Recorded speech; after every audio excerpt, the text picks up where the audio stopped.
Olá, boa noite a todos. Eu sou a Shirley, representante do grupo, e hoje nós iremos apresentar sobre técnicas de negociação da disciplina Planejamentos de Processos Comerciais do professor Henrique Paulo, da ETEC CEL Cantos do Amanhecer.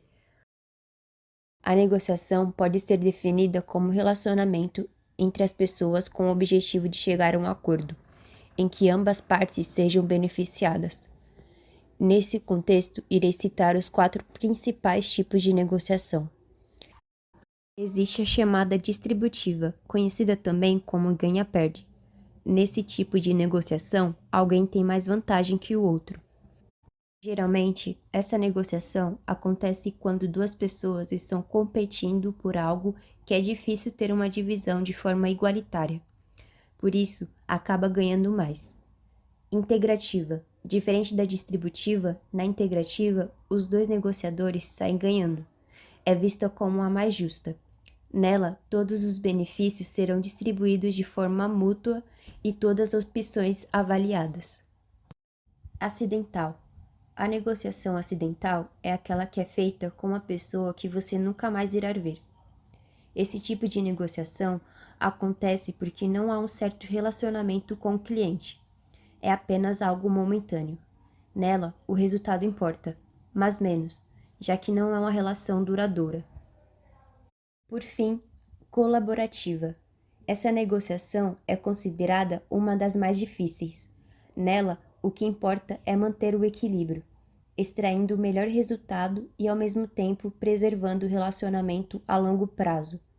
Além disso, as negociações colaborativas são dependentes de técnicas mais persuasivas, criativas e otimistas.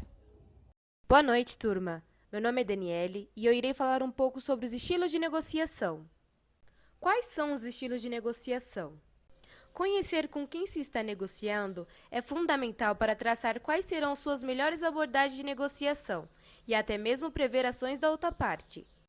Nos processos de negociação, existem alguns estilos usados na busca pelo sucesso. De acordo com a escolha da técnica adotada, os resultados também serão diferentes.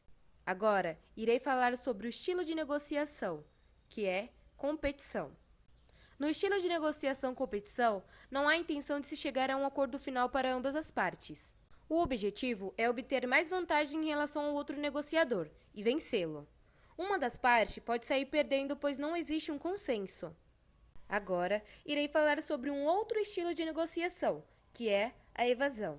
Como o nome já diz, na maioria das vezes esse estilo não leva a resultado algum, pois a negociação é evitada devido às partes negarem entre elas mesmas que existe um problema a ser enfrentado. Temos também o estilo de negociação, que é a colaboração. Nesse estilo, há sempre muito diálogo entre ambas as partes. Expõem suas opiniões, trocam perguntas e buscam sempre uma solução em comum que seja benéfica para ambos os lados. Agora vamos falar sobre o estilo de negociação, que é a acomodação.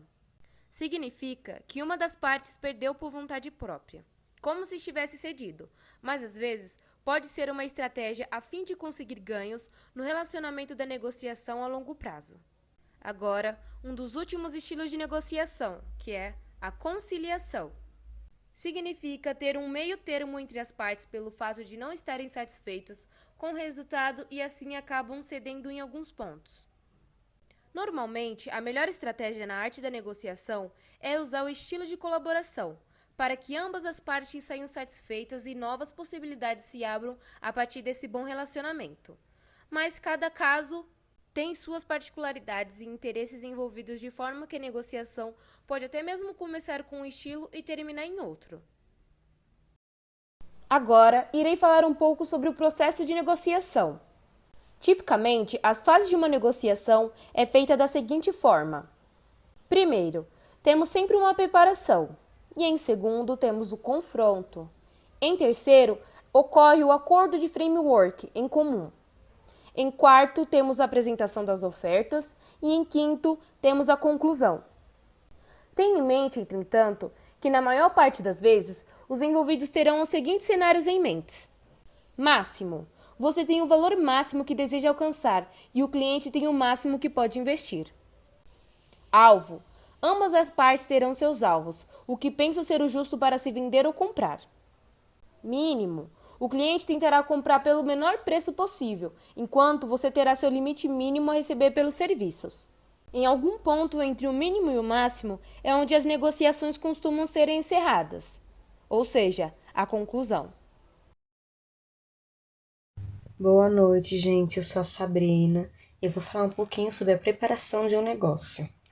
Essa é uma fase que exige uma boa pesquisa sobre a empresa com a qual se está negociando e dados que possam exemplificar e apoiar sua proposta, como estatísticas ou dados referentes a propostas concorrentes. O objetivo desse planejamento e do estudo prévio é solidificar os argumentos que serão utilizados. Deve-se também estabelecer quais são os objetivos da negociação, tanto os almejados pelo negociador, quanto os que ele acredita condizerem com a realidade da outra parte. Boa noite, turma. Sou Emily e hoje vamos falar sobre a fase de abertura de negócio. Normalmente, é o momento que gera a primeira impressão pessoal que o consumidor tem do vendedor. Dito isso, apresente-se de forma profissional e utilize ideias do marketing pessoal e também aplique uma linguagem condizente ao momento. A etapa de abertura é o início da conversa que serão determinantes para a tomada de decisões do consumidor. Para aumentar as chances de sucesso, é importante que você trate cada negociação como se fosse única, criando boas estratégias para cada abordagem. Também é na fase de abertura que você deve reunir o máximo de dados relacionados às características e problema do cliente. Essa é a hora de transformar o problema em ação. Diante disso, elabore uma espécie de plano para conduzir as conversas. Se você conhece uma dificuldade enfrentada pela empresa do cliente, é válido citá-la de forma sutil, para que ele entenda que você também quer a solução do problema. Boa noite, meu nome é Joyce e eu vou falar sobre a exploração. Nessa etapa, fazer perguntas e fornecer respostas é o principal. O objetivo é encontrar os pontos comuns entre as duas partes, evitando enfatizar as diferenças. Crie pontos de contato, de forma que o negócio se mostre benéfico para os dois lados. A descoberta desses pontos comuns acontece somente através do diálogo e da troca de perguntas e respostas entre os negociadores. Shirley novamente e eu vou falar sobre a apresentação. A partir do conhecimento obtido na fase de exploração, enunciar suas expectativas e ouvir as da outra parte é essencial. Relacionar as vantagens do que você defende com as necessidades e expectativas do outro negociador. Esse é o momento de responder aos problemas descobertos na etapa anterior, oferecendo soluções, criando valor para o outro, de forma a amplificar a relação custo-benefício. As duas partes precisam compartilhar aqui suas expectativas iniciais, para, a partir delas, buscar um acordo. Sabrina novamente, e agora eu vou falar um pouquinho sobre o fechamento de negócio. Este é um momento decisivo, quando as duas partes oferecem aval conclusivo e fecham ou não o negócio. Então, é preciso decidir se há possibilidade de reverter a negociação, se haverá um período de teste e, finalmente, estabelecer datas e prazos. Se as etapas anteriores tiverem sido bem-sucedidas e desenvolvidas, essa etapa final ocorrerá sem grandes obstáculos. É importante ressaltar que cada parte deve oferecer opções à outra, de forma que não existe apenas uma proposta final possível. Muitas pessoas pensam que vender é o mesmo que falar, mas os vendedores mais eficazes sabem que ouvir é a parte mais importante do seu trabalho. Roy Bartel.